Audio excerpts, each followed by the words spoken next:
Please stand for the Pledge of Allegiance. I pledge allegiance to the flag of the United States of America and to the republic for which it stands, one nation, under God, indivisible, with liberty and justice for all. Please remain standing for a moment of silent reflection for our servicemen and women throughout the world, and also for those who have passed away in our community.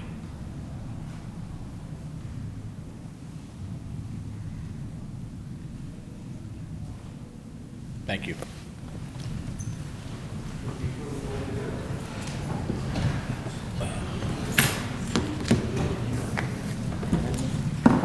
Oh, they took all your pens. Oh my goodness.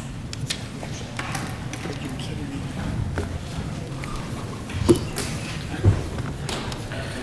Oh, God. That's it. Canceling the meeting. No pens, it's canceled. I think Lori's lying to me about this work.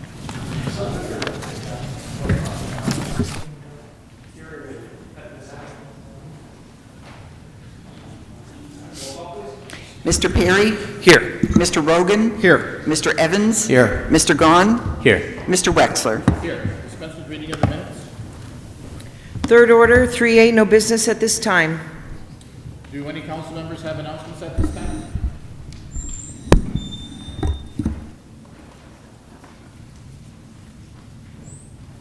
This weekend, the Scranton Holiday Market will occupy the former local store.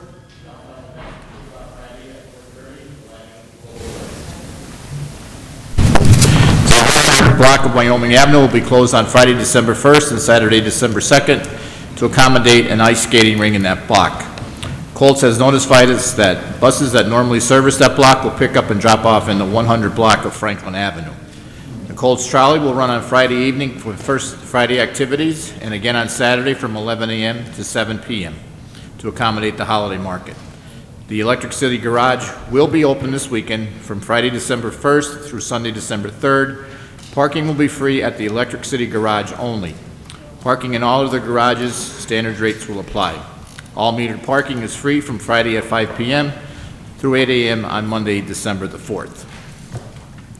Announcements on agenda items. Item 5C, transfer of the liquor license. There will be a public hearing held next week, December 7th at 5:45. An executive session was held on Tuesday, November 28th regarding reorganization and personnel matters, and an executive session was also held this evening regarding potential litigation. Fourth order, citizens' participation. Andy Sparaglia.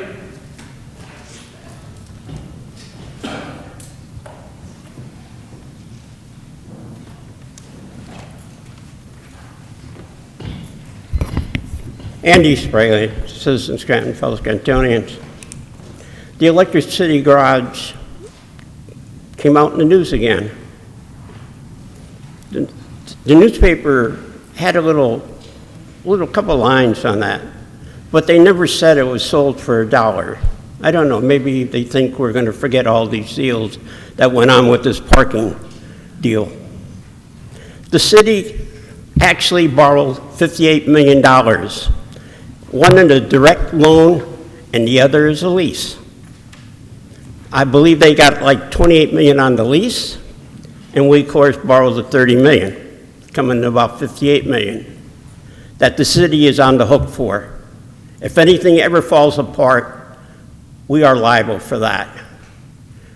But the contracts that were also given out to McCavish, $4.1 million, the lease spaces inside the mall.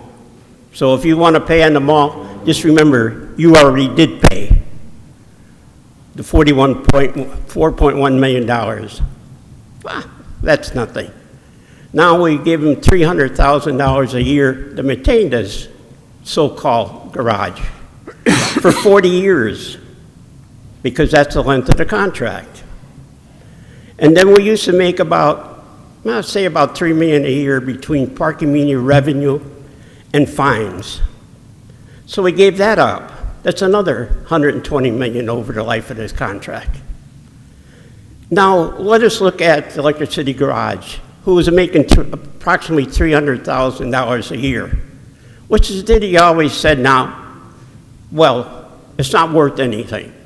So we're going to force Mr. Bacavich to buy it, which we did. He come up with $1 for it. I would offer too, but nobody asked me. This is what you passed. If you look at the total cost of this so-called parking, the monetization they call it, it costs the city somewhere like $250 million, either in lost revenue, taxes, or responsibility. How you could have done it, I don't know. I'm not going to ask. That's up for an investigation to look into this. I mean, the money we supposedly got for the sewer authority pales in comparison to what we lost with the parking deal. And I don't know how you can sit there straight-laced and think that was such a great, great thing for the city to do, because you all voted for it. I hope when it comes to Roost, I hope we get an investigation, either from the federal, state government to look into that deal. But I think I'm the only one that really finds it offensive, I guess. You seem to love it. But I can't do it. I'm a realist. I look at costs and what it's going to cost in the future. My future in this town is limited. We all know that. I'm just sorry to see it go so far in the wrong direction. Thank you. Joan Hodowanitz?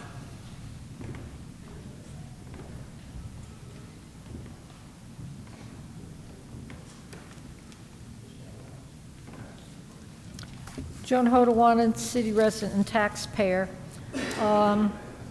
I hope you all know that Friends of the Scranton Public Library are conducting their quarterly book sale in front of the gym at the marketplace at Steamtown. So if you, right in front of Crunch Gym, so if you get a chance between now and Sunday afternoon at 4 p.m., please go and support your library. We're selling used books, paperback and hardcover, for $1 or $2. On Sunday, if you buy one of our black tote bags, everything you stuff in that bag will be free. Also, tomorrow night, you are invited to a birthday party. It is the 30th anniversary of the Lackawanna County Children's Library. Now, granted, it is the county's facility, but it serves the children and families of Scranton. We're going to have a big cake. We're going to have all kinds of wonderful things. For those of you who've never been there, you ought to take a tour. The building is beautiful. It's 102 years old. So come between 6 and 8 tomorrow night, which is First Friday, and see the services we are willing and ready and able to provide to the children of Scranton.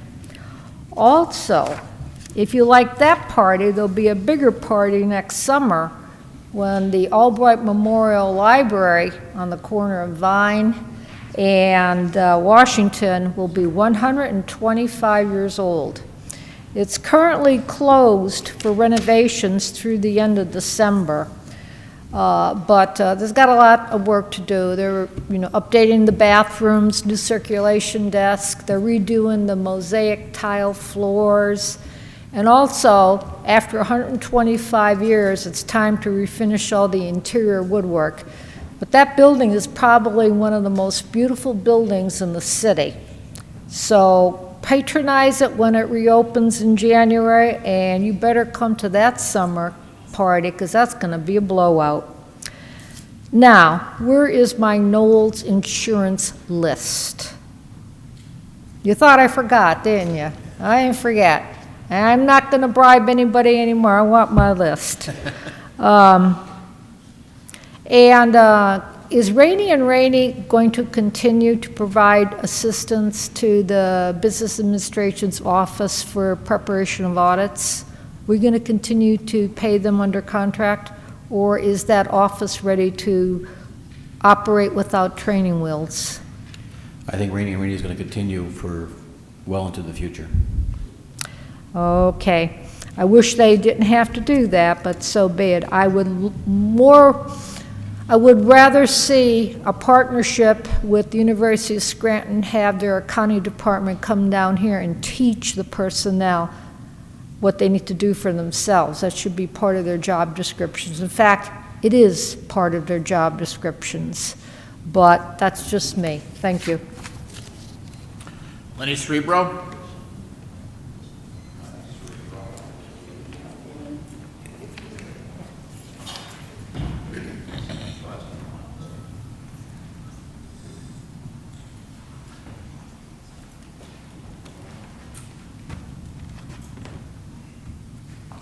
Good evening, Council. Lenny Cerebro, Scranton residents. I got some information for you guys that you couldn't get in 6 months. I got it in a couple hours.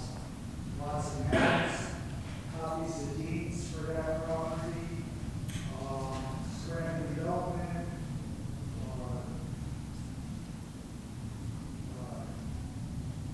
not sure a technical name, there's satellite pictures, all the information that you needed. Copy that. There's an easement on that property. The government was involved. I'm hoping that I can get your pay for the last 4 to 6 months. You kept saying that you couldn't get that information that I got in a couple of hours with the help of a good friend that I won't mention. How about it, Mr. Gahan? Now, 3 weeks ago, you insisted that in 1 week we're going to have a meeting, and then that didn't go through. Then the last time I was here 2 weeks ago, I forget your words. You said you were going to go down there and meet with people. Did anything happen? Well, I left you a message on your answering machine. The mayor has still not gotten back to us, other than to say that he was going to be in touch with the DPW director. Okay, So, I was in touch with, I'll tell you what, I had the commissioner out there a week ago. I had the city engineer out there a week ago. I had the county engineer out there a week ago. And I had a representative from the Department of Environmental Protection. Geez, I'm getting done what I believe you guys are supposed to be doing.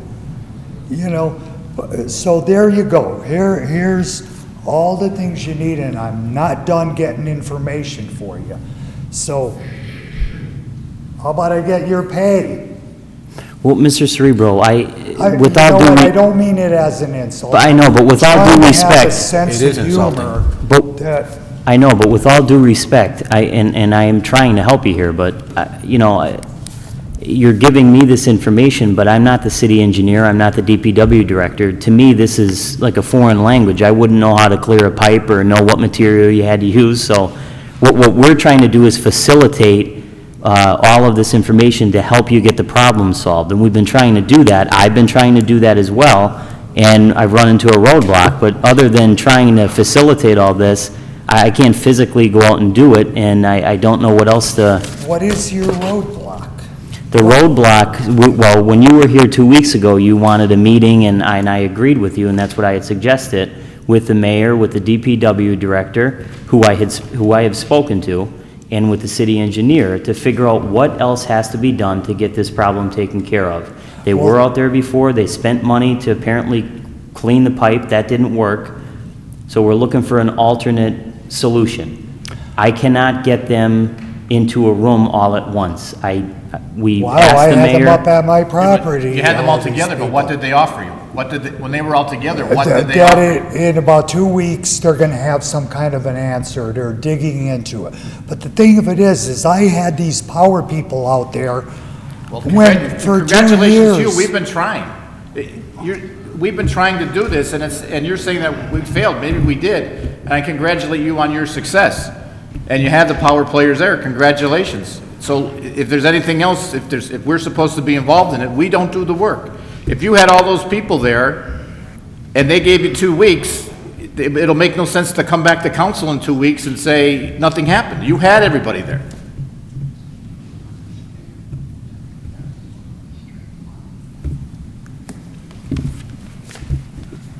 All right, Mr. Gahan, so what's your plan on what you've said the last 3 weeks to get together with all of these? We had gotten a response from the mayor, and the mayor had said to us that he was going to reach out to the DPW director to assess the situation, and he would get back to us. That has not happened yet.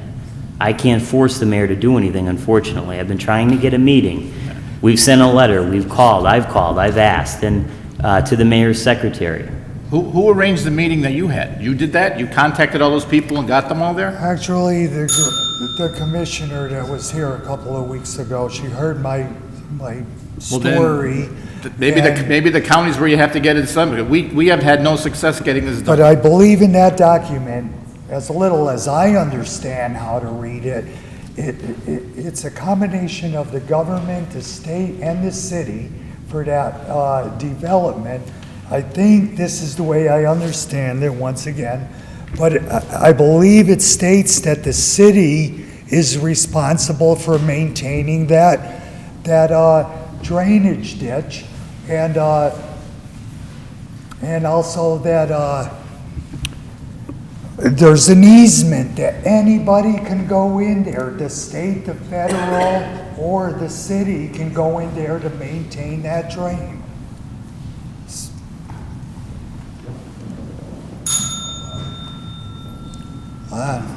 You know, it's always the same thing over and over, and the false promises, and nothing gets done. Well, I'm anxious to see how it goes in 2 weeks, because you're getting the same response that we gave you from that meeting. This is the same information that we got. So right now, to me, now it's in the hand of the commissioners. If she organizes that meeting, and in 2 weeks she's gonna get you an answer, I think it's in her hands now. So we can't do it here. She wasn't gonna get the answer. She was there getting the information. I believe it was the city engineer. Sorry, I Well, can't remember. we'll check with names. Mr. Poches and find out.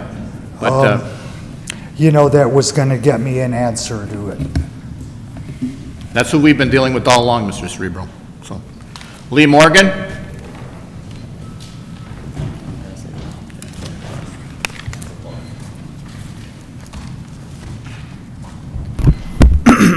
Good evening, council. You know, I'd like to take my hat off to this gentleman. Maybe that just goes to prove totally how ineffective and dysfunctional city government is. But, you know, I'd like to say something about the election tonight. You know, the election's over, and I really think that it would have been a lot better for the residents of the city. I mean, there was really no support behind either candidate. But Mr. Mulligan's insurance issue, I think, had played pretty loudly in this election. But I think the residents of Scranton have to realize one thing. He couldn't give himself insurance. It had to come from the authority or from the mayor or someone. Someone made that possible. And it's illegal. Mr. Bolus was in court for that a few years back about putting people on his insurance policy that weren't employees. And you know, the stuff going on at the Scranton School District with a non-employee getting benefits. You know, and you ask yourself, where's the Auditor General or the Attorney General? And where are the prosecutions at? But politics has just reached a point where really law has no standing. Politics stands over everything. And it's led to America becoming a very, very corrupt country with a falling standard of living. And we have to, I think the people at home should listen to some of the things that Andy Sparaglia said, because he's an older gentleman. We never know how long we're going to live, but listen to the amount of money, the residents' money, that this council and this administration gave away. It's mind-boggling. It's criminal, is what it is. It's beyond criminal. Only nobody will come in here from the state or the federal government and prosecute our elected government for its incompetence for 25 years. It's just eye-opening. And I do realize, that the residents are in fear of their own government because they've told me so themselves. And the amazing thing here is that the city, from reading the newspaper accounts, is trying to bully the county into doing a reassessment to raise property taxes by doing an assessment so that the city can gain more income. But the most troubling thing of all was when Judge Gibbons didn't tell the city to immediately put the alleged over-taxation of its residents into an escrow account and strip the city of that money until that issue was settled in court. But I mean, when you see the pain and the suffering this community has accepted for 25 plus years from a totally dysfunctional government, and it continues on and on and on and on. I mean, here's a man that should have a rowboat to get to his house. And we don't have a city government capable of solving his problem. And the funniest thing of this whole issue that I find hilarious is the Scranton Sewer Authority was sold and the city can't even maintain the stormwater collection system and had no plan. I have an issue in front of the PUC right now of my own, but I intend to proceed with a second one after I settle one. But I really think that the council itself, even though Mr. Rogan, you just won election, it's amazing. Mr. Wessler, you're going home soon. But I just think you should all resign. And I think the mayor should resign. And I think we really need a new government here that realizes one thing. The people are severely overtaxed. We're getting ready to build a splash park where the community development money, with all the millions Mr. Doherty spent, the tree house, the bridge that goes nowhere, all the money into the parks. Now we're going to spend more money in the parks. For what? Most people don't use parks. They're barely surviving in their own homes because they're so overtaxed.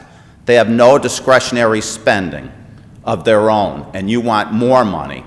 And the money that you had, you invested, squandered, lost the investment, and then threw all kinds of revenue away. Listen to what Mr. Sparaglia said here tonight about the amount of money that's been thrown to the wind. And then look at this council and this mayor and this form of government and ask yourself one very simple thing.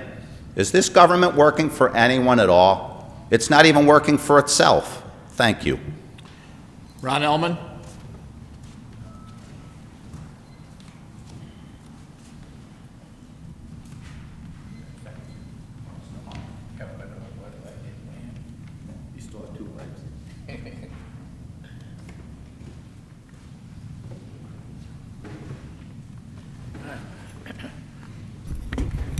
Good evening, Council. I just wish to enlighten Council on something positive for a change.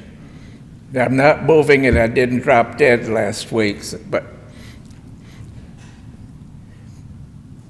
years ago when the O.J. Simpson trial ended, the next day or two, I was having coffee with Mr. DeNaples, and I was going on and on and on about the results.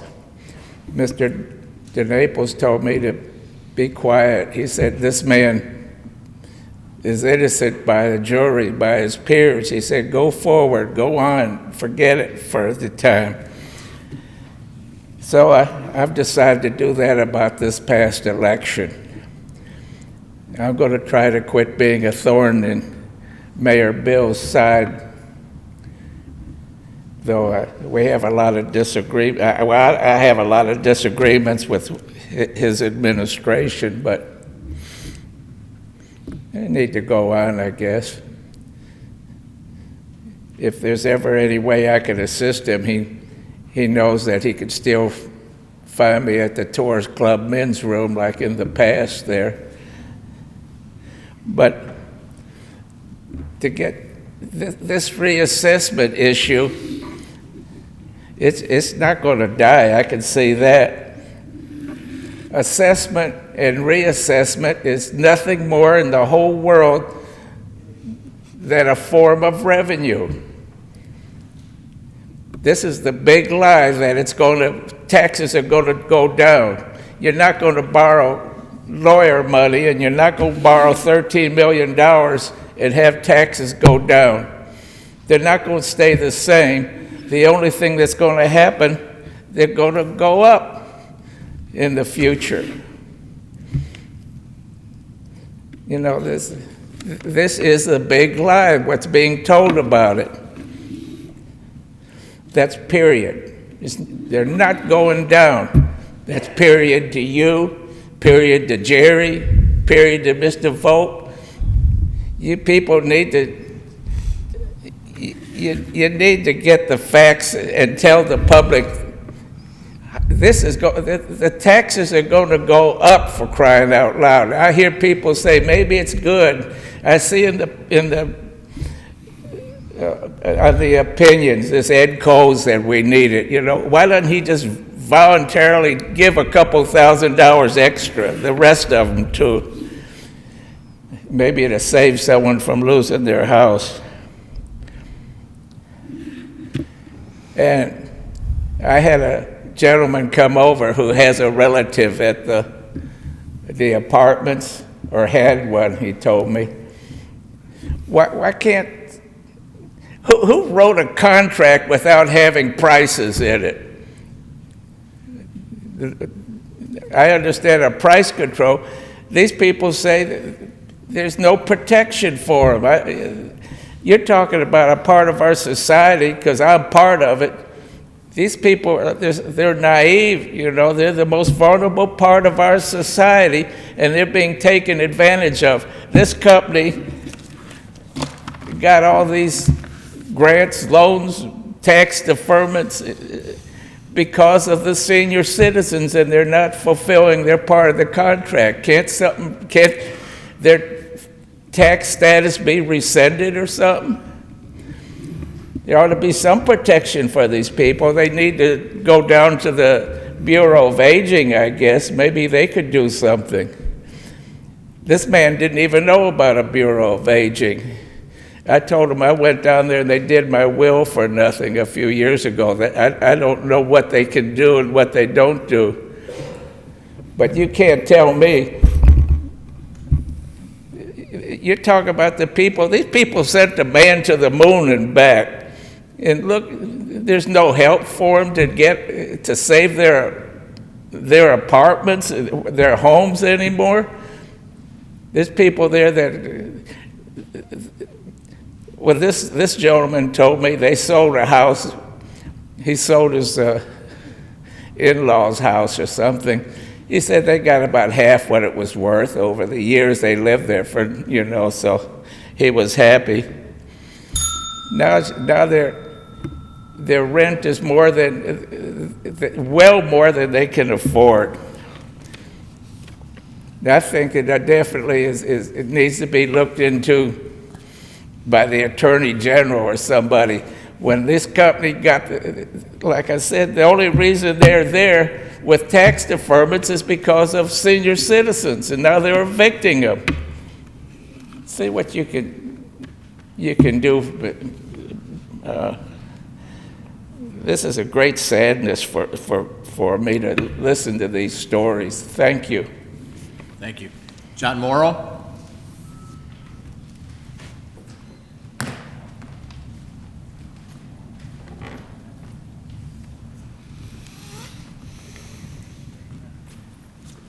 Evening, Council. Thank you. I'm here tonight on behalf of the Lackawanna River Conservation Association. As you all may be aware, for the past 30 years, the work that the group has done to improve the river, the city of Scranton, has been exceptional. The state of the river 35 years ago was completely unacceptable, and what they have done is brought civic pride back to the city and to the county, enabled people to enjoy the river, the outdoors along the river. And so we are now in the voting for Pennsylvania River of the Year. And I'd like to ask that the council support us, ask everybody to vote. We have the information here, and we'd love to see the Lackawanna River be voted River of the Year, Pennsylvania, for our 30th anniversary, which we are also celebrating tomorrow evening as part of First Friday at the Hilton. We're having Rock the River, which is going to be a benefit concert for the Lackawanna River Association. And we are also going to be holding our Shiverfest in January, Riverfest, many other events along the river, and we'd like to thank the city for all the help with Sweeney's Beach that you've given us. And in a related item under 7C of tonight's agenda, the LRCA does work closely with the Heritage Valley Authority, and I would like to support the city helping to maintain these trails that people have worked so hard, and it's incumbent upon us when we enter into these capital venture projects to maintain them afterwards. And I would also like to add before I leave that in anticipation of Ms. Maloney speaking next, I support the resolution being brought before you to speak out against the practice of gerrymandering in Pennsylvania. It's a subversion of the democracy that should be practiced by the General Assembly and is not. We here on the 112th District, right across the street is the 113th District for representation in the General Assembly in Harrisburg, and that is not in the interest of Scranton to have our voice split. I'm sure all of you do not live in the same district, and so that is also critical that I ask that you do support this resolution speaking out against gerrymandering. And if I might just share these with everybody. Before you sit down, can you also tell us how the citizens can vote for the Lackawanna River?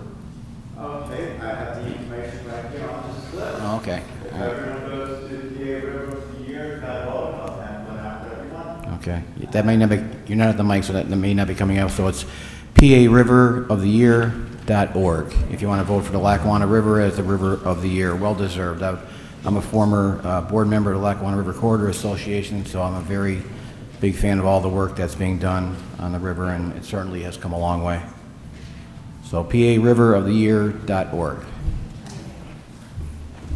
Thank you very much. Thank you. Samantha Maloney?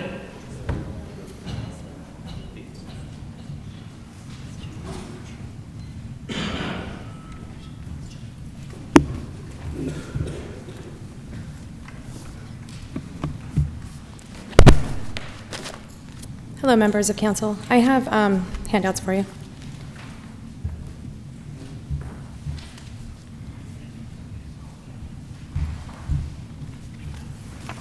First, I want to thank you for your tireless efforts to improve Scranton. My kids and I really enjoy a lot of the different parks. Thank you. I also want to thank you for this opportunity to address council. My name is Samantha Maloney, and I'm a resident of Scranton. I provided you with a copy of my statement today with references, as well as the resolution that I'm asking you to consider. The resolution is part of a statewide, nonpartisan campaign led by Fair Districts of PA, the League of Women Voters, and the PA Council of Churches, as well as other nonpartisan groups. Currently, PA legislators draw their own districts without any oversight or standards to fairness. This is gerrymandering. It is not new, and it's been practiced for decades by both parties. However, it's grown far worse in the recent year due to the new mapping technologies and data mining technologies. This allows parties to predict the district's outcomes with greater precision, and thus they draw the borders to protect their control, maximize their influence, minimize their accountability, and keep their seats in office secure.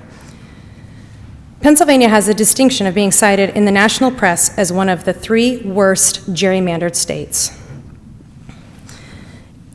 In five different widely used mathematical methods in the handout, to determine partisan gerrymandering, PA was the only state to rank in the top 5 in all of the categories.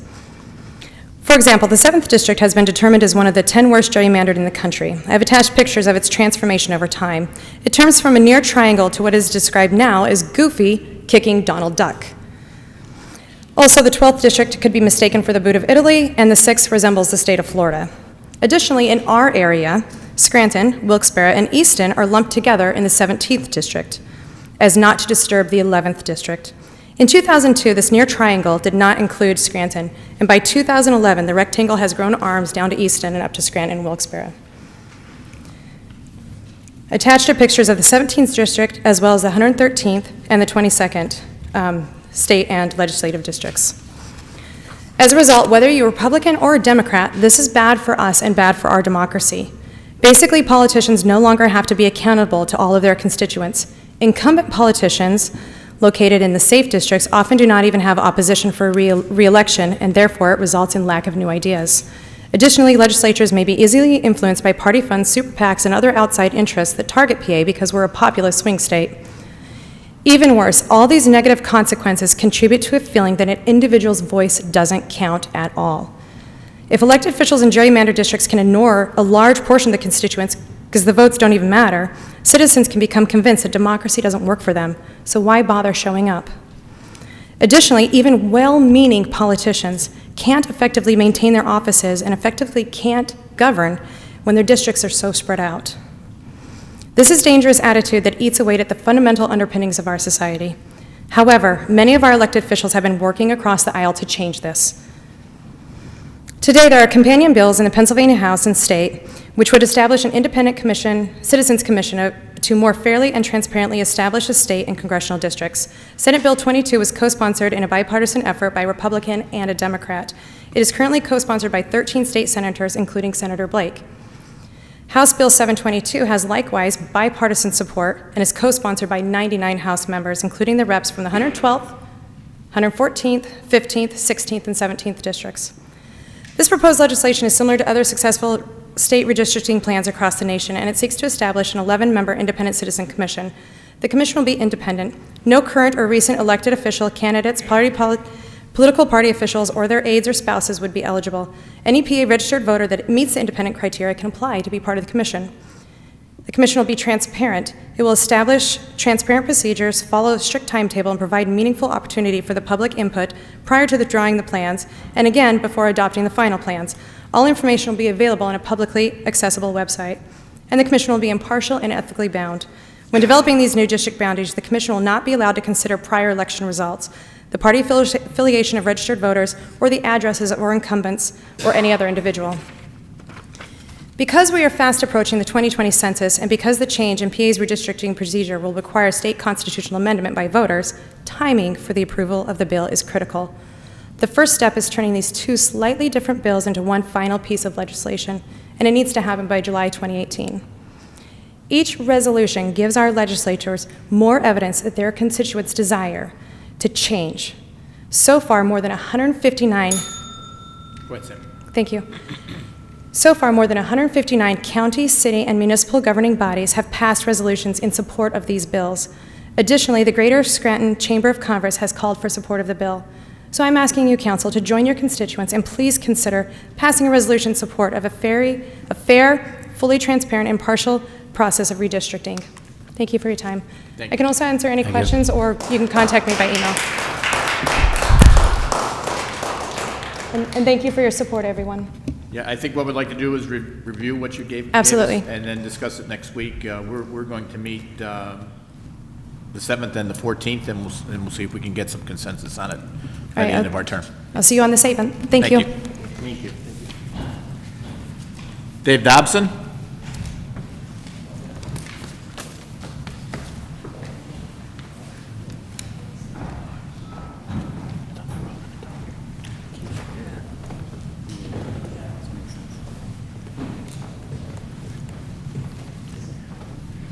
Good evening, Council.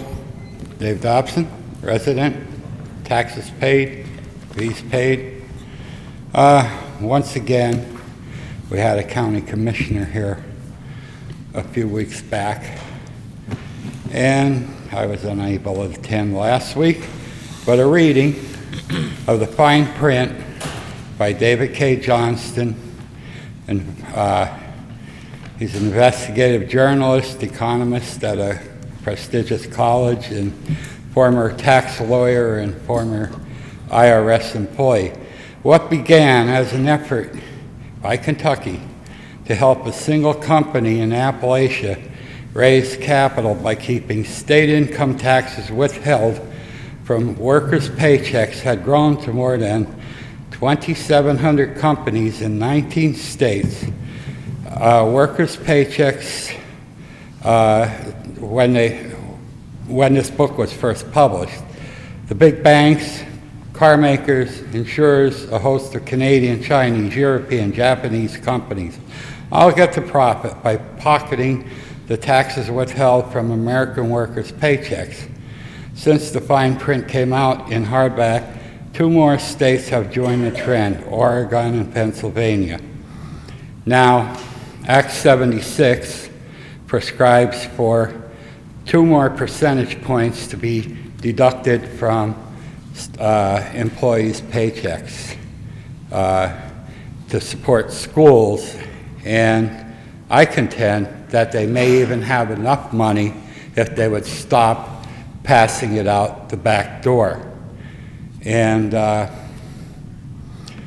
little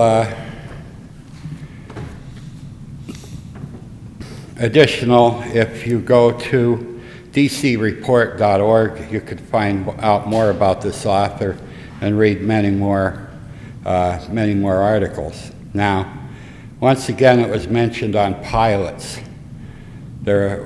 Pilots are sent down a black hole. Pilots are sent down a rat hole. Pilots are payment in lieu of taxes. They're usually only 5% of what would honestly be owed if it was a private corporation or private property.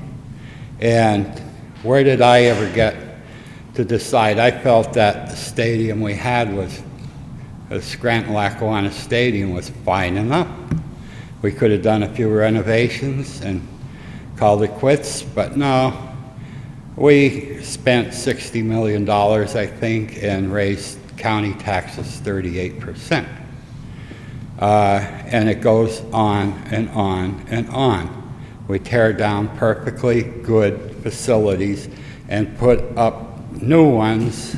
Schools, we abandon schools and don't renovate. We just put a new one up, and then the taxes go up 25% or 38%, and the city has been on the same route. So don't complain about money down the rat hole.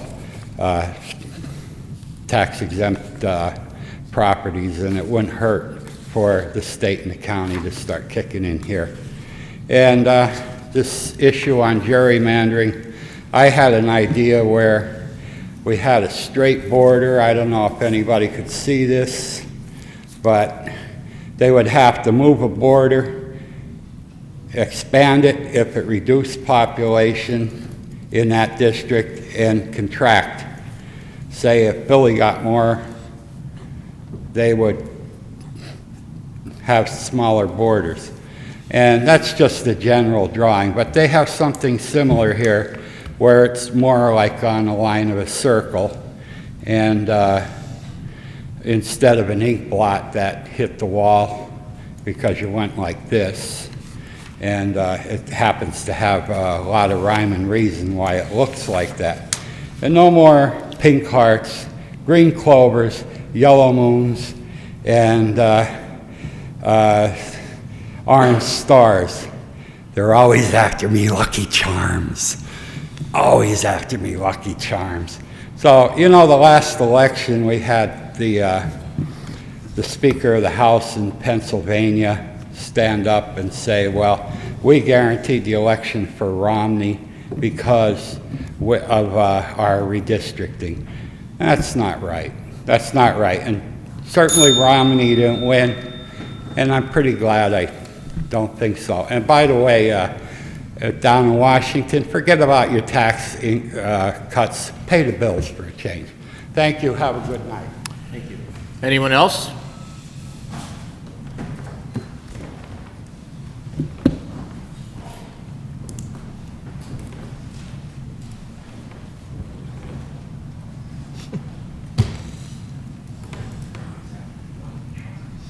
Marie Schumacher.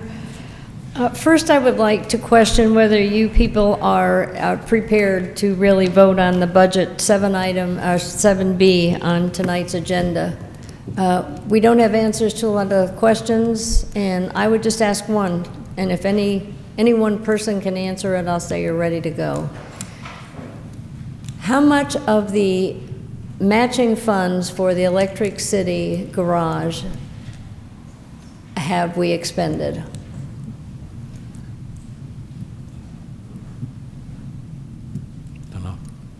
Nobody knows. How can you vote for a budget where maybe if it all happens next year, there's no money in the budget for that item?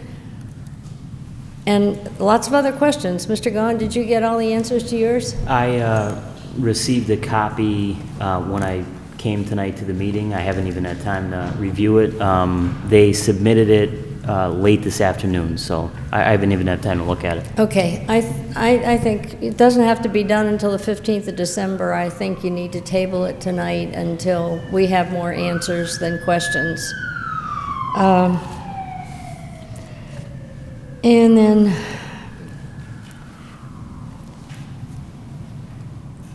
I don't know, I guess next, I just wanted to call to your attention, in case you missed it, in yesterday's Times about the park, another downtown park, that, I mean, I question how many downtown parks do we need? This is not a city project, although I'm sure you'll get involved at some point, but I don't think we need the Linden and Wyoming Avenue Park at all. We need that back on the tax rolls. What about the stormwater study? Do we have a copy of that for public review? I'll have something to say in comments about, I'll have something to say in comments about that. Okay, thank you. And just a couple of other items. Are you all satisfied, or are you going to vote on whether you're satisfied with the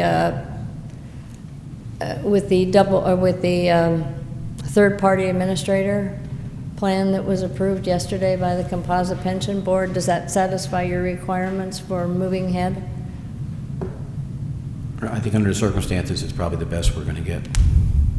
Sad. Well, We it is- deserve the best, not the best we can get, but the Wow, best, that's I the believe. best.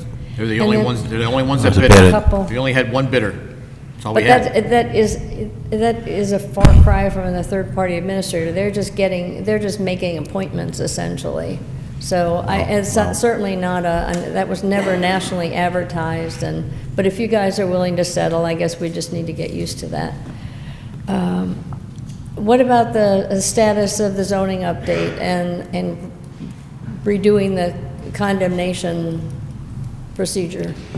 Well, I know the application for a grant is in process. I'll check with George Kelly from the county. He's the one that's doing that, and see where the status is on that. I'm sure we're going to start working on the condemnation policy in the first quarter of next year, hopefully. Okay, hopefully. It's been long promised. Yep. No delivery, though. And then, whatever happened to our vacuum trucks? I know we had them because I saw them with my very own eyes, unlike the paving truck. Are they being refurbished so they can be reused? Were they sold? The vacuum trucks work, but they're not reliable. And they're in the process of upgrading them, but right now they're not reliable. So, are we going to trade them in on new ones, or are we just going to keep bagging? And if so, I think we need to better educate the public with the bill. I think I know right now there's 2 trucks that are operating, because I had some discussions with the DPW. 2 of the 4 trucks are operational. Personally, I don't think that's the right way to collect leaves, because you run into so many problems when they're raked out. Okay. But right now, there's 2 trucks that So work. there's 2 trucks out of 4? Of 4. 4 that we own, okay. When is the ADM meeting? We are starting the last month of the year I'll have that in comments. tomorrow. I'll have that in comments also. Oh, good. On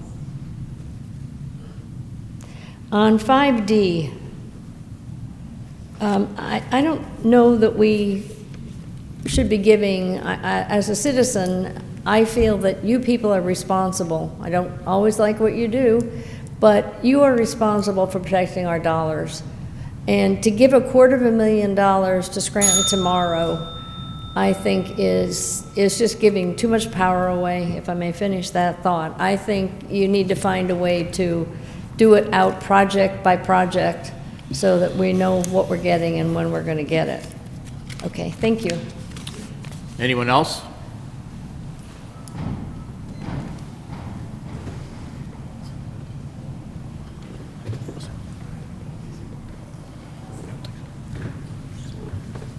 Good evening, Council. Al Young, Scranton resident.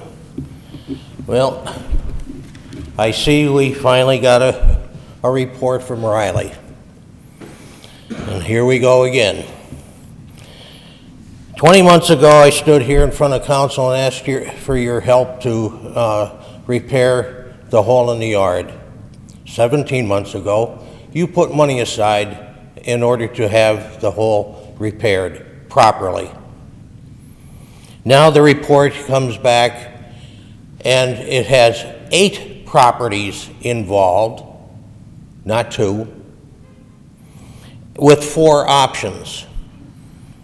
2 of them were concrete conduits, 2 of them are a plastic pipe that is passable for code.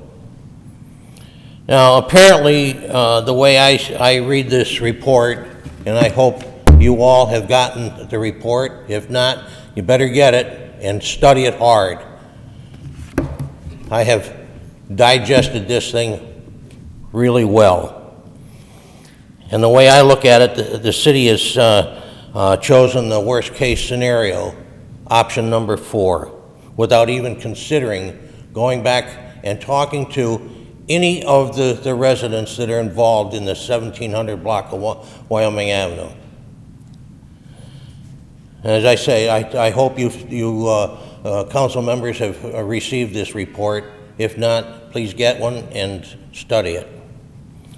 Now, if you know what, and did get the report, and you know what is in it, you can see that option 4 is not the way to go. It has too many variables. There's too many crooks and crannies in the new line, the way they have it written. I was always taught that the shortest distance between 2 lines, or the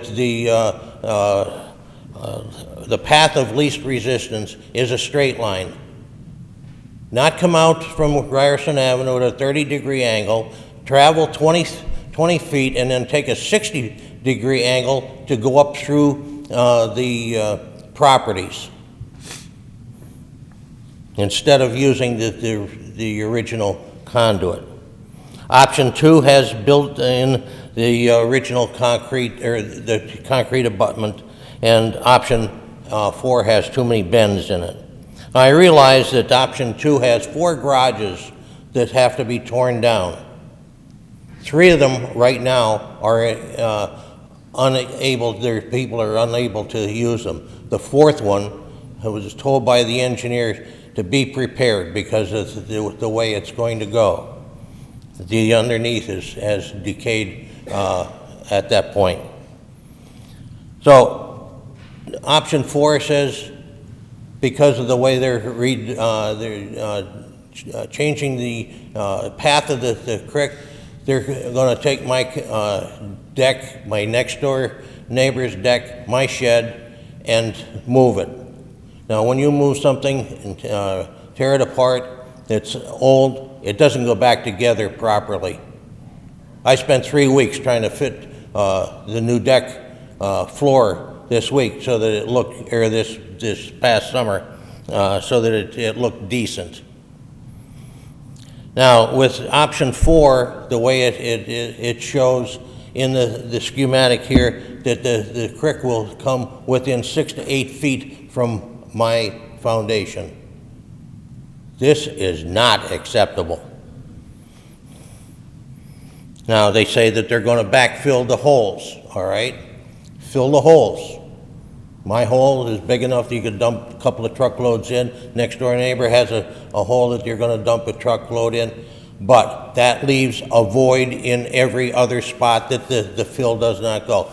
And then, what happens when you get a freeze and thaw? and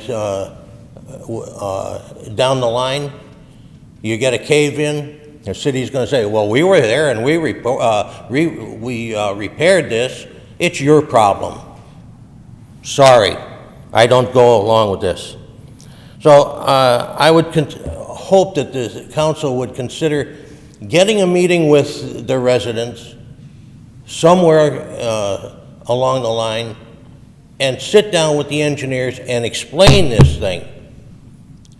The way I look at it, it's very unacceptable. And then I would like you to, if you don't like what I'm saying, I would like you to consider option number 5 instead.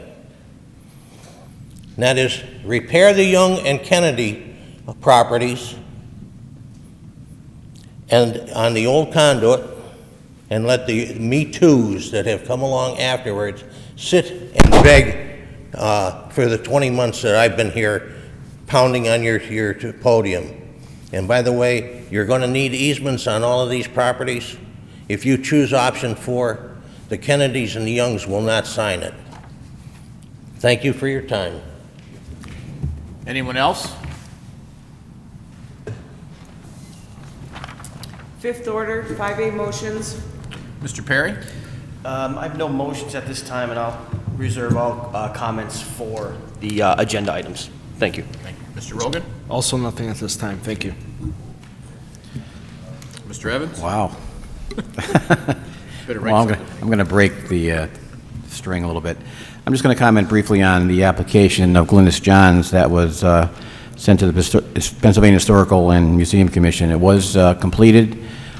She did her work with the Architectural Heritage Association. We have a letter from City Council as well as a letter from the mayor in support. So we just wish her well, and hopefully that'll come back approved. And that's all I have for now. Thank you. Mr. Gahan? Yes, thank you. Just on the leaf vacuum, I would just like to get clarification. I know we have 2 trucks that are going around the city apparently, but what is confusing to people is that they're being told to bag the leaves, and then they're seeing the leaf vacuum come around in certain neighborhoods. So there's miscommunication and people aren't really sure exactly what to do. So I think we need to really get that together. I did receive a complaint about pave cuts in the area of Mineral Avenue.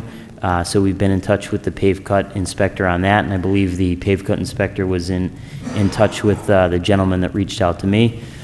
I'll be interested to hear about the meeting with NDC and ABM. Hopefully we can get that done before 2018 because I have several questions, as I think everybody does. There was an email from the city solicitor to George Kelly asking for an update on the estimates for remediation of the property at Linden Street and Wyoming Avenue. And from what Mr. Wexler said in the caucus, that's issue is going to be brought up on whether or not we should purchase that property next week.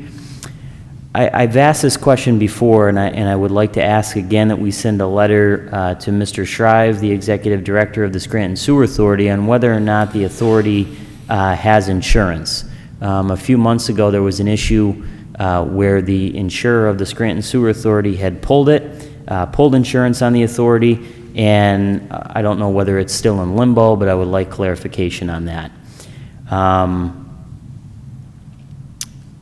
I want to congratulate and thank Mrs. Maloney, who got up and spoke in support of gerrymandering. I've had several conversations with her before, and I also support ending gerrymandering. And I would support that resolution. And I think generally it's about transparency and it's about fairness. So I'm looking forward to being able to vote on that in the coming weeks. And I will hold the rest of my comments for agenda items. Thank you. Thank you, Mr. Gahan. First of all, the NDC meeting will be held on Monday, 4th at 10 a.m. It'll be in the governor's room. For right now, that's going to be a meeting for the board of directors only. We are supposed to get an agenda, I believe, tomorrow for the meeting. So that meeting will be a closed meeting as of right now. In regards to the Arcadis study, I attended a meeting last Monday.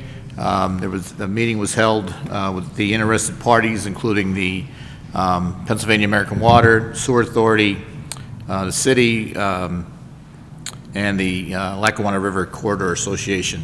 The meeting was a lively discussion concerning plans to move forward with the stormwater management study. As of currently right now, there is no formal study. There is no study to pass out. There is plans and discussions, but right now there is no formal study to be passed out. In regards to the Civil War Museum, we did have an issue with the access to the restrooms. That's been worked on with the administration, and it seems as all parties are satisfied with that now. And the lease is going to be ready to be signed for the Civil War Museum this week. I had a discussion today with representatives from the county concerning the RSM property on Wyoming Avenue. Currently, the plans are for the county to submit grants for remediation for that property. Unfortunately, that property is not eligible for grants while it's privately held. So my recommendation is going to be that we bring the issue back to City Council next week for an up and down vote. But in order for any remediation to take place, the city or a nonprofit has to have possession of that property. So I'm going to recommend for myself that we vote for the city to move forward with the purchase, and that'll allow the county to start applying for remediation grants. And that's all I have at this time. Can I just add one more thing? Just on the NDC and ABM meeting, you know, I really think that this meeting should be open to the public, and whether whose control that's under, I don't know, but we have a lease with them. So, you know, we have a vested interest in what is going on with the parking garages.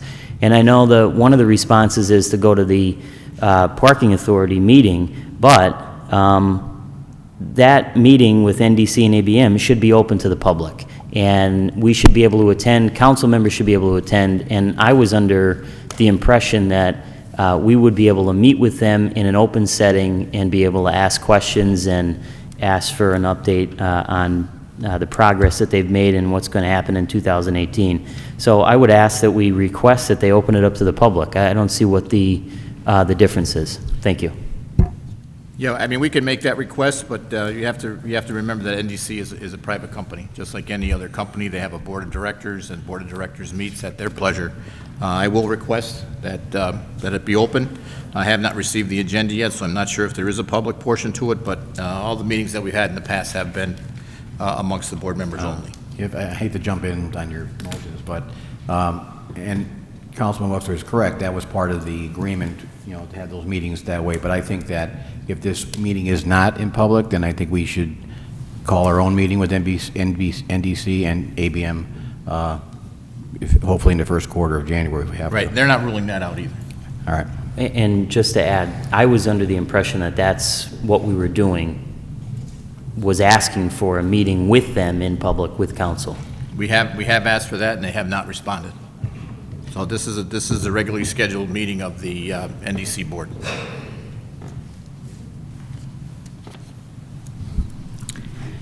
B for introduction and ordinance authorizing the mayor and other appropriate city officials to approve the transfer of $2 million from account number as noted FNCB Bank Sewer Clearing Account to account number as noted PNC Bank General Fund Account for the necessary capital budget funding for 2018.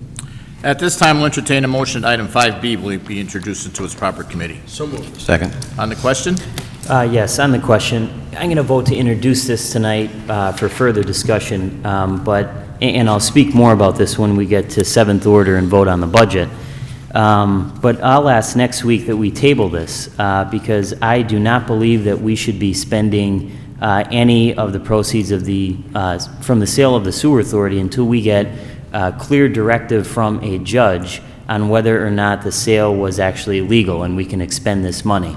And I'll talk about that more in seventh order, but, you know, and I've said this for the past couple of months, I still have a concern that there's a possibility that we may have to pay this money back. So I don't think it's a smart move at this point, And if you look at our neighbors in Dunmore, they have not spent any of the proceeds from their portion of the sale of the sewer authority yet because of the litigation. Thank you. All those in favor of introduction signify by saying aye. Aye. Opposed? Ayes have it, so moved. 5C for introduction and ordinance approving the transfer of a restaurant liquor license owned by CBTB LLC doing business as Corner Bistro, currently in safekeeping with the Pennsylvania Liquor Control Board, formerly used at 7678 South Main Street, Carbondale, Lackawanna County, Pennsylvania 18407, for use at 429 North Main Avenue, Scranton, Lackawanna County, Pennsylvania 18504, as required by the Pennsylvania Liquor Control Board. At this time, I'll entertain a motion that item 5C be introduced into its proper committee. So moved. Second. On the question, all those in favor of introduction signify by saying aye. Aye. Opposed? The ayes have it, so moved. 5D for introduction and ordinance authorizing the mayor and other appropriate city officials to allocate $250,000 from economic development funds on a matching basis to Scranton tomorrow to further the prospects of economic revitalization in the downtown section of the city of Scranton. At this time, I'll entertain a motion that item 5D be introduced into its proper committee. So moved. Second. On the question, Yes, on the question, again, I'll be voting to introduce this, but I do have reservations about this whole setup. Number one, because we're using money from the proceeds from the sewer authority to fund this initiative, or not fund it, but to give funding towards it, $250,000 at this point, and then there's a total of $500,000 from economic development funds that will be going towards this project. On top of that, in the budget, we're funding a portion of this as well for $75,000, and that's an increase from the $32,500 that was budgeted in 2017. On its face, I don't disagree with some of the initiatives that were in the backup, and I think overall, you know, I agree with the program, but I don't agree with essentially, in my opinion, subcontracting out our economic development services to Scranton Tomorrow, and at the same time, funding the salaries for people who work at Scranton Tomorrow. We're looking over a 3-year period at close to $500,000 or over $500,000 in salaries. $70,000 for the executive director, $45,000 for the marketing and events manager, and so on and so forth. I also have some additional questions that I'll be posing to the administration, and hopefully we'll be able to get those answers before a final vote. Thank you. On the question, I'm in full support of this funding. This is an outgrowth of a recommendation from a study done by the National Resource Network. This money will begin the process of reinventing and probably reinvigorating Scranton Tomorrow into an organization that will, within a 3-year time frame, lead us to the creation of a business improvement district or a BID in the downtown. Progressive cities across the country and in Pennsylvania have seen the BID concept create a more robust, cleaner, greener, and business-friendly downtown commercial district. BIDs are true economic drivers, and I would expect the same from ours when it does happen. Our downtown is the core of our city, and it wasn't long ago that our city core was hollowed out and going in the wrong direction. But because of visionary developers like Charlie Jefferson and Art Russo, Don Mamano, John Basiliga, the Rinaldi family, and others, we are finally moving in the right direction. But it is important that we continue with that momentum, and this is one of the ways I think that we can achieve that. Sometimes the role of government is to facilitate change, then just get out of the way. And I think this is a perfect example of that concept. So I will be supportive of this legislation. I couldn't agree more with what Councilman Evans just said, particularly on that last point, that this will allow the government to help without standing in the way. Our Economic Development Office is good at some things, and there's other things that another organization would be better to handle. This is one of those items. The idea of having a BID, a business improvement district, I think would be a home run where you have tax dollars reinvested back into a particular district, and small businesses are going to be what brings Scranton back. We've already seen a number of small businesses open up in the city, and they're doing very well. Small boutique shops, some larger, medium-sized businesses, but it's a small business person that's going to bring the city back. And I've had a number of meetings with people involved in this project, as well as some nonprofits and business interest as well, and everyone is very excited about this, as I am as well. So we're looking forward to supporting this. As Mr. Rogan stated, OECD does a good job on what they do, but sometimes they're restricted in what areas they can invest money in because of low to moderate income requirements. Allowing Scranton tomorrow to become involved in this will kind of open that up to some more areas that perhaps could not be touched by federal funding. I've attended a few of these meetings also in terms of this project. The committee that's been formed to work on this is a cross-section of our entire region of people working to improve the downtown. It's a great combination of public and private people working together, and I think it is a good step towards the revitalization of downtown. All those in favor of introduction signify by saying aye. Aye. Opposed? Ayes have it, so moved. 5E for introduction and ordinance establishing a no parking zone along the northerly side of Greenridge Street, beginning approximately 150 feet west from its intersection with Penn Avenue and continuing 80 feet to allow for site distance for a proposed driveway by Mr. George Jenkins for a property located at 921 Greenridge Street. At this time, I'll entertain a motion that item 5E be introduced into its proper committee. So moved. Second. On the question? All those in favor of introduction signify by saying aye. Aye. Opposed? Ayes have it, so moved. 5F for introduction and ordinance authorizing the mayor and other appropriate city officials to execute and enter into a pension trust agreement with the Composite Pension Board to hold approximately $22,910,531.56 of the proceeds from the sale of the assets of the Scranton Sewer Authority in trust until such time as pension reforms have been enacted. At this time, I'll entertain a motion that item 5F be introduced into its proper committee. So moved. Second. On the question? Yes, on the question. In the caucus tonight, I asked that if we could have a public caucus with the administration next week or before final passage of this item to go through everything for an explanation and also to answer some questions. Number one, I would like to know if any of the proceeds from the sale of the sewer authority that have been put into escrow, $5 million for representation and warranties and the $12 million in escrow for easements, if any of that has been drawn down yet. And if so, how much is left in both of these accounts?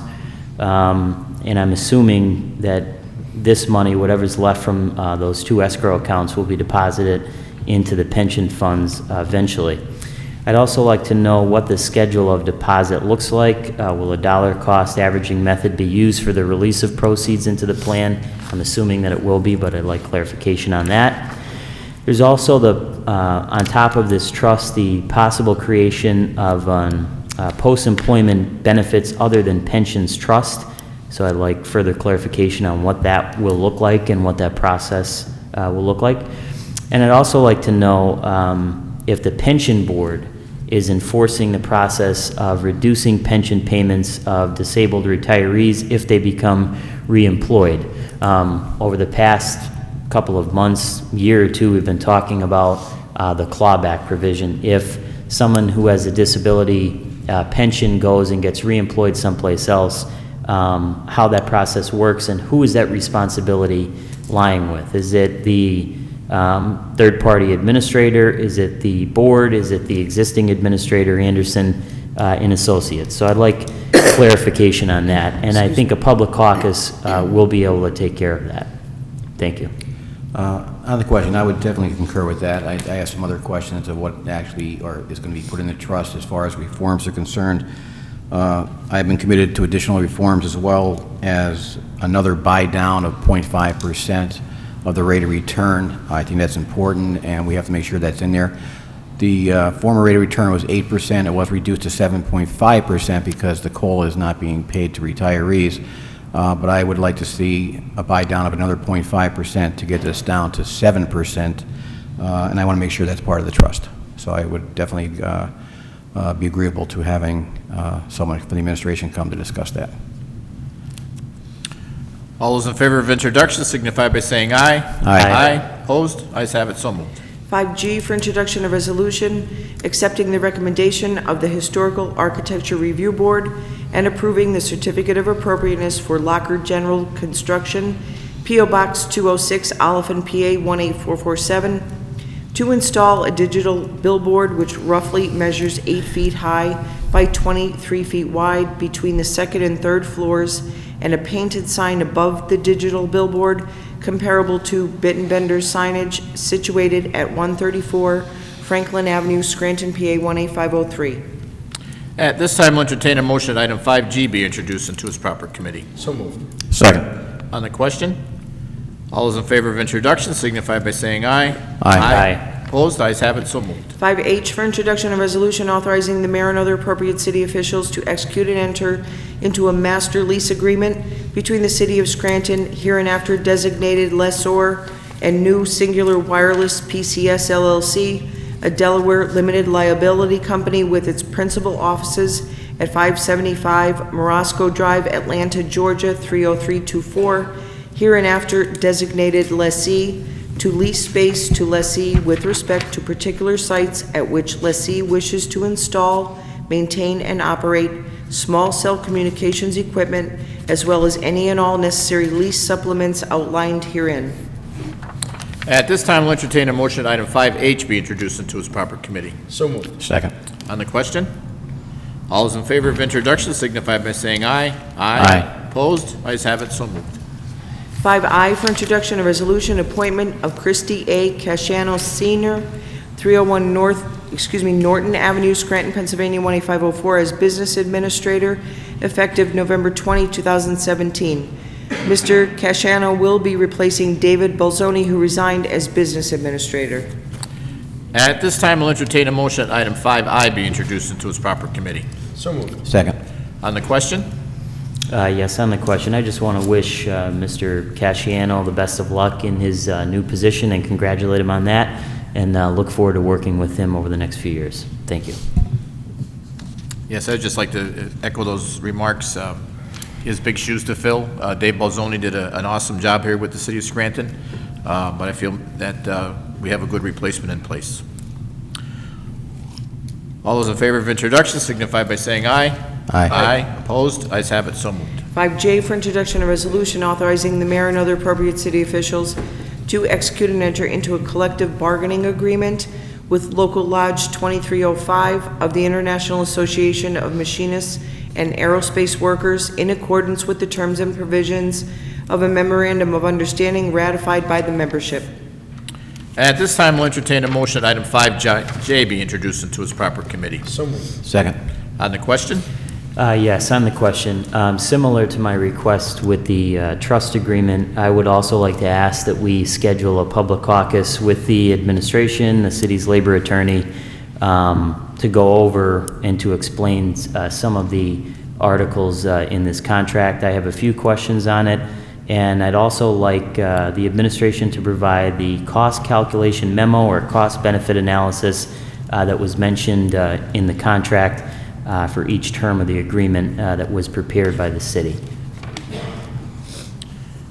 all those in favor of introduction signify by saying aye. Aye. Opposed? Ayes have it, so moved. 5K for introduction of resolution authorizing the mayor and other appropriate city officials to execute and enter into a contract with Highmark Blue Cross Blue Shield to provide medical claims administrative services to the city of Scranton for the period January 1, 2018 through December 31, 2020.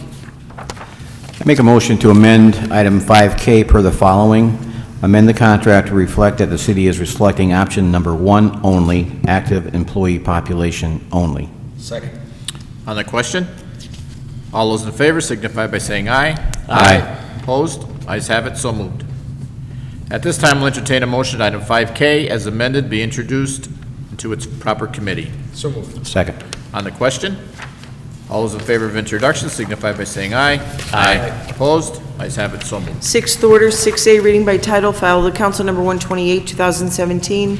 An ordinance amending file of the council number 6, 1976, entitled, an ordinance as amended imposing a tax for general revenue purposes on the transfer of real property situate within the city of Scranton, prescribing and regulating the method of evidencing the payment of such tax, conferring powers and imposing duties upon certain persons and providing penalties by imposing the rate of the realty transfer tax at 2 2/10% for calendar year 2018, and the same shall remain in full force and effect annually thereafter. You have heard reading by title of item 6A. What is your pleasure? I move that item 6A pass reading by title. Second.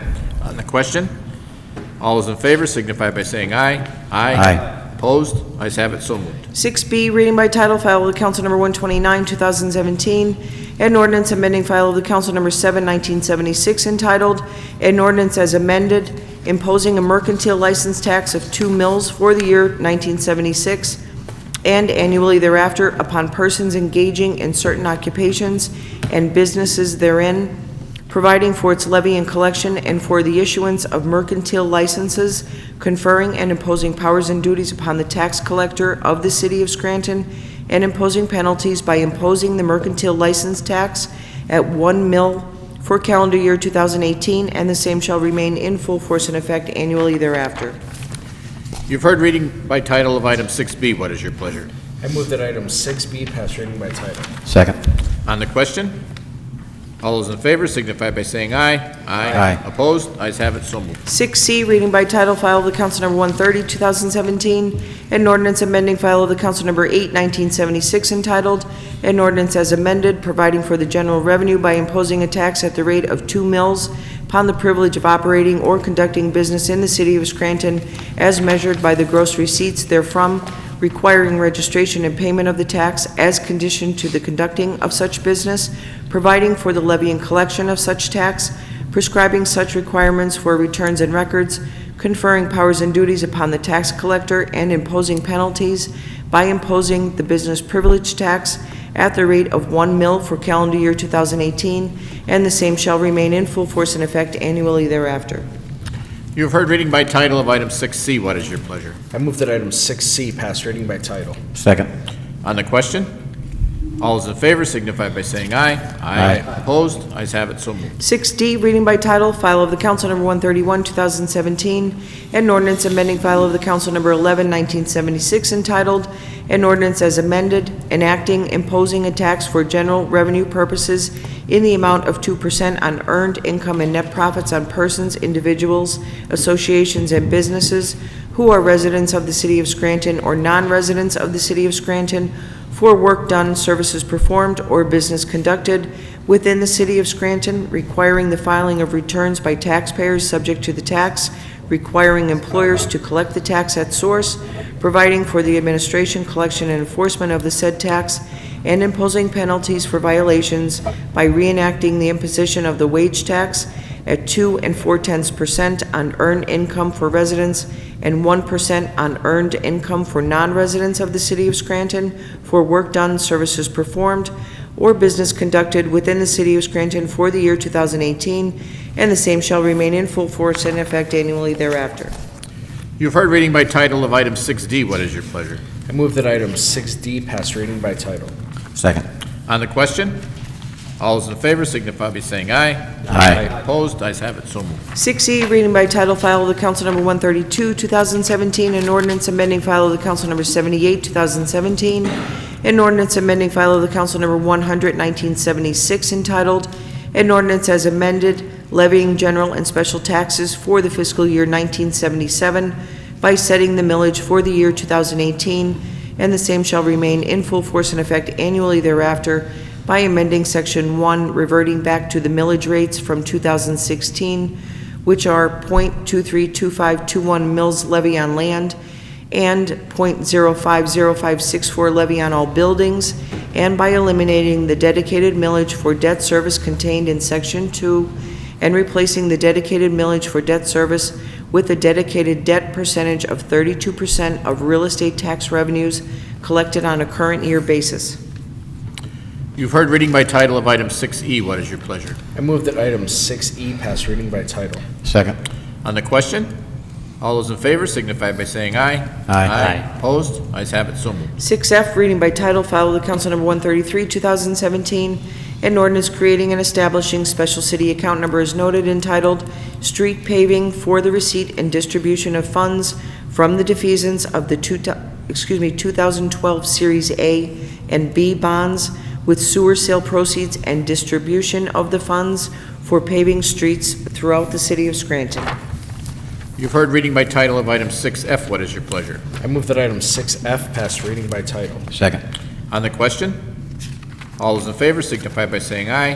Aye. Opposed? Ayes have it, so moved. Seventh order, 7A, for consideration by the Committee on Finance for adoption, file of the Council Number 124, 2017, authorizing the issuance of tax and revenue anticipation notes, series of 2018, in the aggregate principal amount not to exceed $12,750,000, providing for the date, interest rate, maturity date, redemption provisions, payment, and place of payment in respect of the notes, accepting the proposal attached hereto as Exhibit B from the financial institution named therein for the purchase of the notes, naming a sinking fund depositary paying agent, authorizing the proper officers of the city to execute and deliver the notes and certain other documents and certificates in connection therewith, authorizing and directing the preparation, certification, and filing of the necessary documents with the Department of Community and Economic Development of the Commonwealth of Pennsylvania, setting forth a form of the notes. What is the recommendation of the chairperson for the Committee on Finance? As chairperson for the Committee on Finance, I recommend final passage of item 7A. Second. On the question? Roll call, please. Mr. Perry? Yes.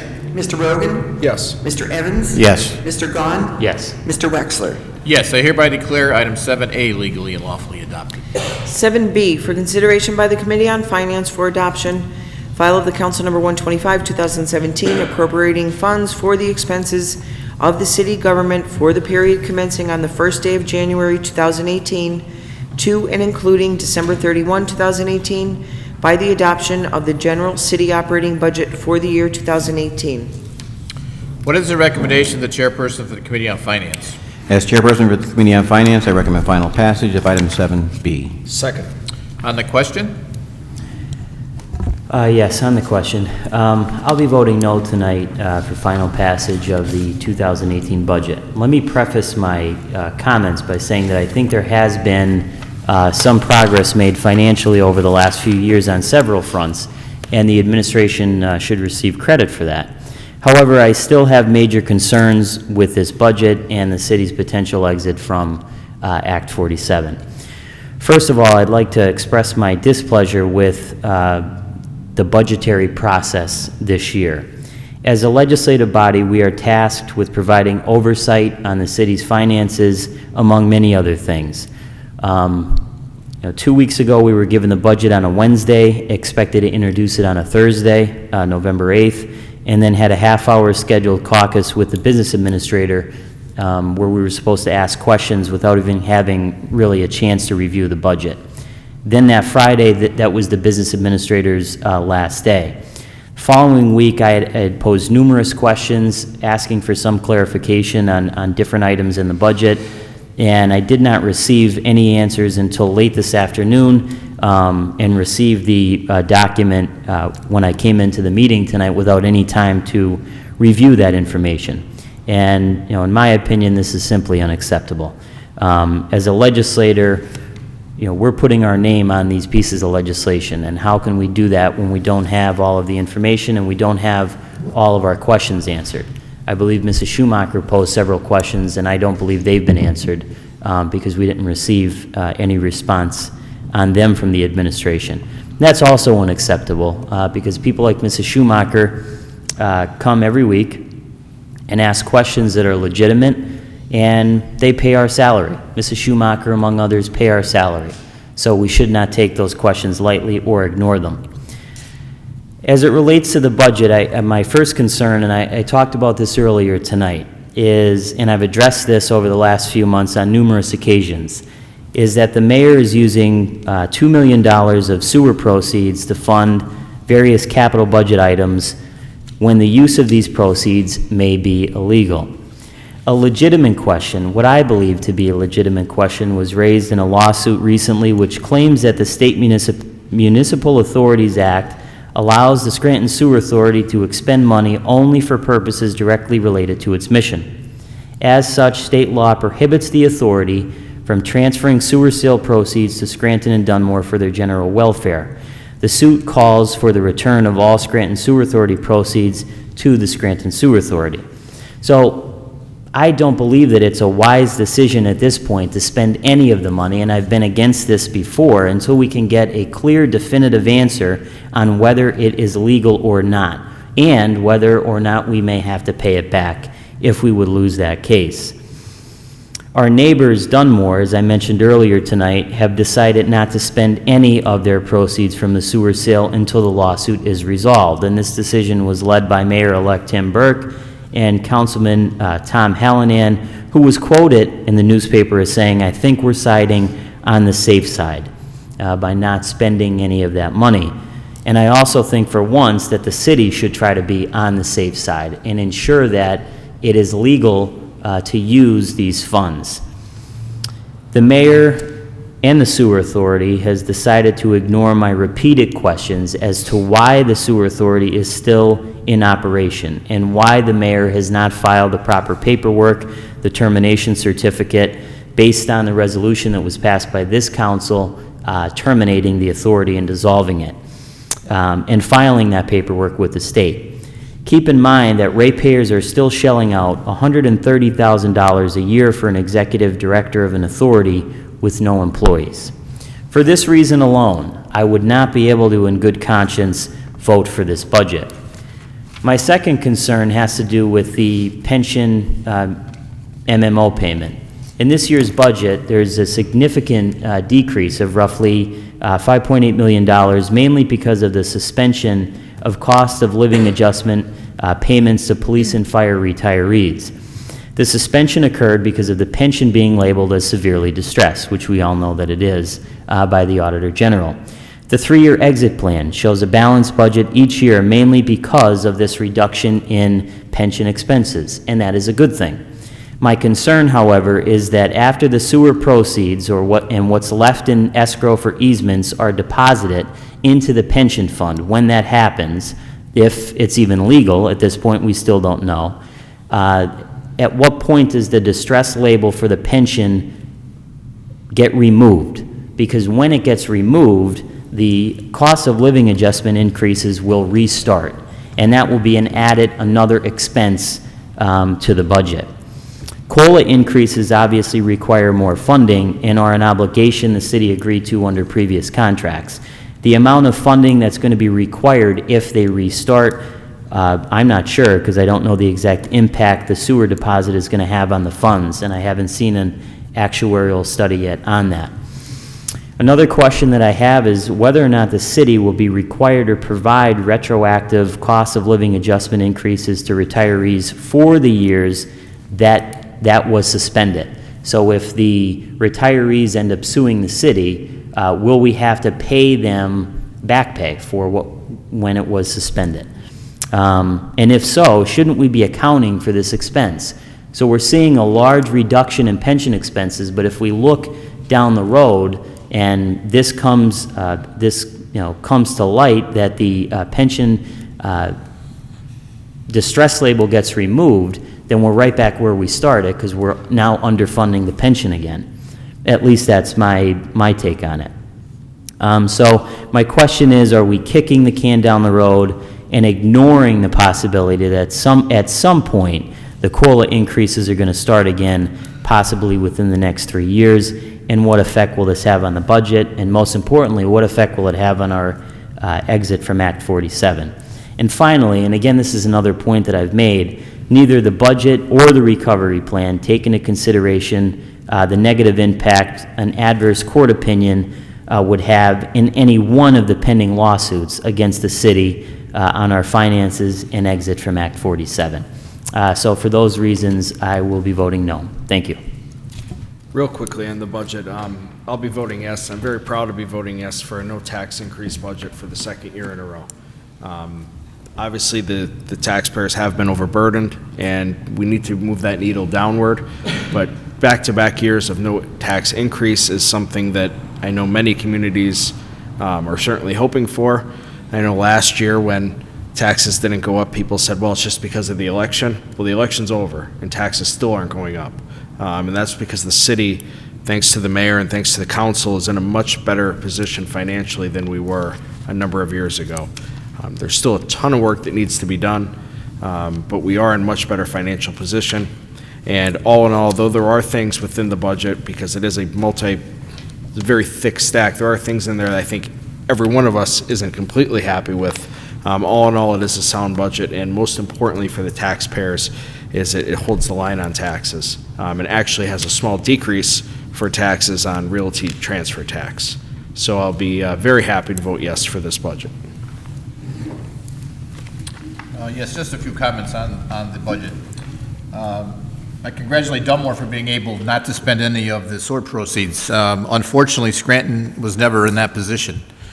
We had several large-term bond obligations that had to be repaid. We had, as discussed this evening, we had to lower the interest assumption on our pension fund. These are things that had to happen now. The concerns that Mr. Goyen have are legitimate concerns, but the interesting thing about those is 4 years ago when we got here, the pension was out of money. Now we're talking about worried about the pension has too much money. So that's a good problem to have, and his concerns are legitimate, but none of those are going to hit in 2018. The pension will not be out of severely distressed status this year. There will probably not be any COLAs passed out because we're not going to be out of distressed status with that. And we should start planning for the future when things may be different. But right now, this budget addresses where the city's at in this year. It's a real budget. I've been fortunate to attend the last few Pell meetings. The plan that was laid out in 2017 worked fairly well. It looks like we're going to make our MMO payment on time. And these are all things that are coming together because of our budgeting process. So although there are some concerns, as Mr. Rogan said, I think this is a good budget. It's a workable budget. It has been approved by our coordinator, the Pennsylvania Economy League. And in the end, it's up to the administration to be responsible for the transition and operation of the budget. And I think they're prepared to do that, so I will be voting yes. On the question, budgets by their very definition are really living, breathing documents. There are times more art than even science and math.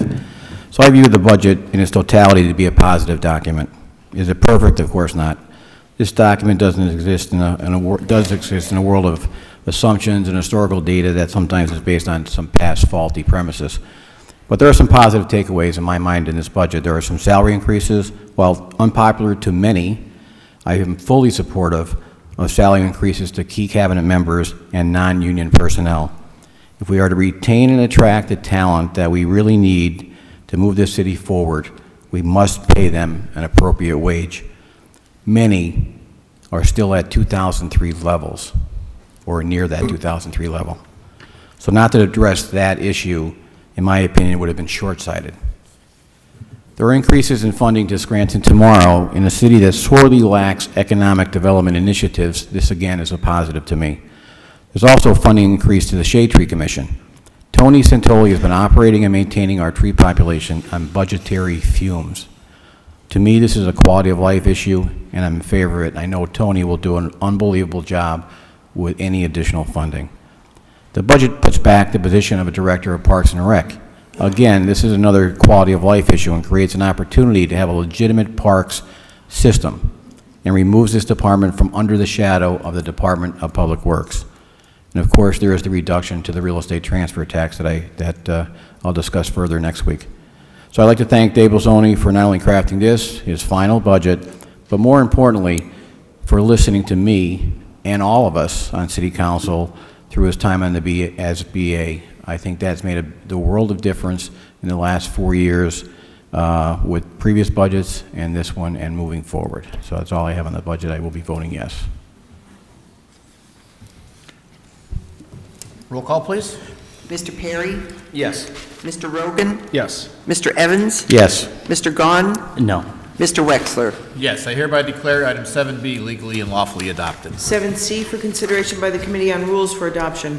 File of the Council Number 126, 2017, authorizing the mayor and other appropriate city officials to execute and enter into a trail maintenance agreement between the City of Scranton and Lackawanna Heritage Valley Authority for the maintenance and upkeep of the Lackawanna River Heritage Trail. As chairperson for the Committee on Rules, I recommend final passage of item 7C. Second. On the question? Yes, on the question, just briefly, I'm obviously going to be voting in favor of this legislation, and I think it is so important that the city continues to work with the Lackawanna Heritage Valley Authority. All you need to do is walk on the trail in the spring or summer and see all of the people, all of the families that use that and how important that is. So I think we need to continue our relationship and build on it over the next few years. Thank you. I couldn't agree more. And it's funny, the people that you see down there, I see Councilman Gahn there as much as I see anybody. We're both regular users of the trail. But as he said, families, seniors, bike riders, it's really a great asset to our community. Roll call, please. Mr. Perry? Yes. Mr. Rogan? Yes. Mr. Evans? Yes. Mr. Gahn? Yes. Mr. Wexler? Yes, I hereby declare item 7C legally and lawfully adopted. 7D for consideration by the Committee on Rules for Adoption, file of the Council Number 127, 2017, authorizing the mayor and other appropriate city officials to execute the deed conveying title from the City of Scranton Parking Authority to the City of Scranton, the property located at 100 Rear South Washington Avenue, Scranton, Pennsylvania, to the City of Scranton as more fully described in Exhibit A attached hereto and made a part hereof. As chairperson for the Committee on Rules, I recommend final passage of item 7D. Second. On the question? Roll call, please.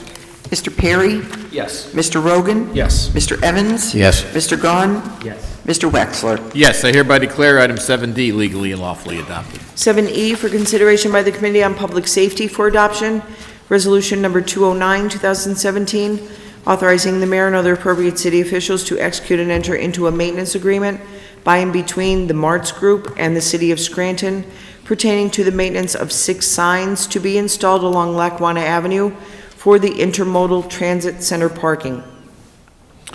What is the recommendation of the chairperson for the Committee on Public Safety?